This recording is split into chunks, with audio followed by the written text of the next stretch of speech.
이 시간 기도로 시작하겠습니다. 하나님 아버지, 오늘은 성소 안에 있는 기구들을 만들라는 주님의 말씀을 펼치겠습니다. 그 말씀 속에서 주님의 분명한 음성을 듣게 하여 주시옵소서. 예수님 이름으로 기도합니다. 오늘 말씀은 출애굽기 25장 23절로 40절까지 말씀을 묵상하시겠습니다. 오늘 말씀 속에서 어떤 하나님의 음성을 들을 수 있을까요? 하나님은 성소를 지으라고 모세에게 말씀하셨지요. 그런데 성소는 크게 뜰과 성소와 지성소 이렇게 세 구분으로 되어 있습니다. 그런데 지난 말씀에서 하나님은 지성소 안에 있는 세 가지를 만들도록 했습니다.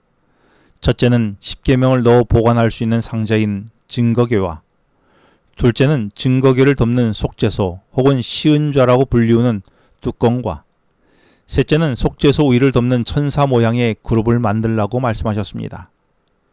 이제 오늘 본문은 지성소 옆에 성소에 있는 기구를 만들게 하십니다. 먼저는 하나님 앞에 올려드리는 음식을 놓는 상을 만들게 하시지요. 그리고 등잔대와 등잔 7개와 불집게, 불똥 담는 그릇을 만들게 하십니다.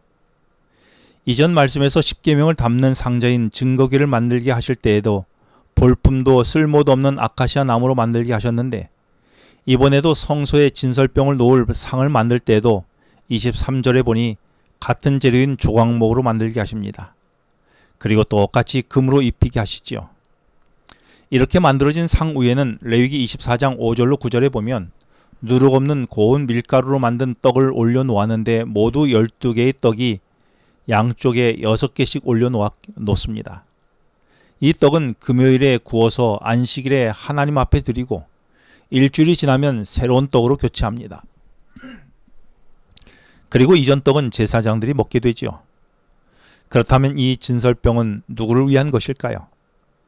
성소에 있는 상 위에는 그 위에 떡이 올려지고 이와 함께 대접, 숟가락, 병, 붓는 잔이 함께 하도록 했는데, 이렇게 놓여져 있는 모습을 연상하면서 혹시 우상을 섬기는 사람이 음식 올려놓고 제사상 차려놓고 우상을 섬기는 모습처럼 하나님께 올려드린다고 생각되지는 않습니까? 그러나 결코 그런 모습이 아닙니다. 29절에서 떡상에 함께 있게 되는 대접과 숟가락과 병과 붓는 잔은 원문에는 모두 복수로 사용되었습니다.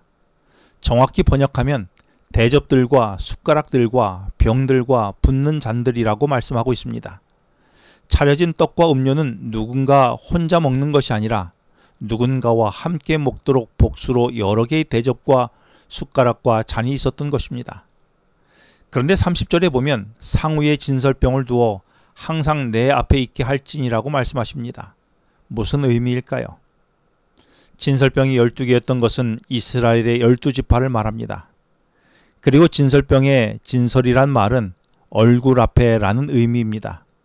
그러므로 12개의 진설병은 하나님 얼굴 앞에 대면한 이스라엘의 모든 백성이 항상 하나님의 임재 앞에 있음을 의미하고 있는 것입니다. 레위기 24장 8절에 보면 이 진설병을 이스라엘 자손을 위한 것이요 영원한 언약이라고 말씀했습니다. 또 출애굽기 24장에서 하나님이 시내산에서 율법을 주시면서 이스라엘의 12지파의 대표들과 먹고 마시며 잔치를 벌여 언약을 체결했었습니다. 그리고 진설병은 일주일이 지나 교체되면서 번제단에서 태우지 않고 레위기 24장 8절에 보면 안식일마다 이 떡을 여호와 앞에 항상 진설할지니 이는 이스라엘 자손을 위한 것이요 영원한 언약이라고 말씀하시면서 이어서 이 떡은 아론과 그의 자손들에게 돌리고 그들은 그것을 거룩한 곳에서 먹을지니 이는 여호와의 화제 중 그에게 돌리는 것으로서 지극히 거룩함이니라고 말씀하여 백성을 대표하여 제사장이 먹었습니다. 그러므로 진설병은 하나님이 그분의 식탁으로 초청하여 함께 먹고 기쁨을 나누는 잔치를 상징하는 것이었습니다. 이 떡을 먹음으로 하나님의 떡과 하나가 되는 경험을 하게 된 것입니다.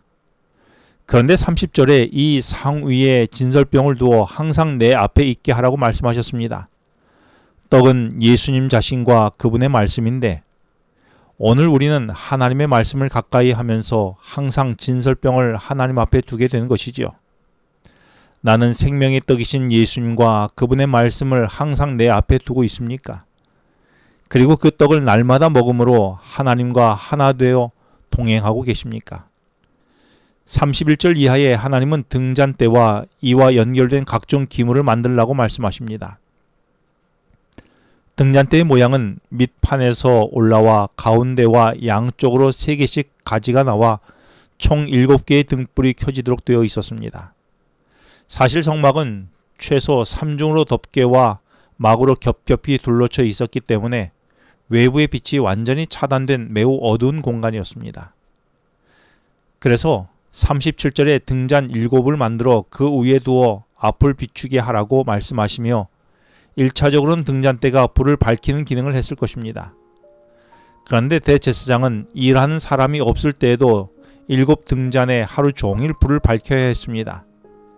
이는 하나님의 온전한 임재를 상징하여 하나님이 언약 백성의 삶의 길을 밝히신다는 의미를 갖고 있습니다. 삶의 어려운 순간에도 살아계신 하나님은 변함없이 우리를 빛 가운데로 인도하시는 것입니다. 기도하시겠습니다. 하나님 아버지, 생명의 떡인 말씀으로 항상 주님 앞에 나아가 교제하며 음식을 나누며 사는 오늘이 되게 하여 주시옵소서. 그리고 주님이 비춰주는 빛으로 오늘을 살게 하여 주시옵소서. 예수님의 이름으로 기도합니다. 지금은 개인 기도 시간입니다. 오늘 주신 말씀을 묵상하면서 주어진 기도 제목과 개인 기도 제목을 놓고 기도하시겠습니다.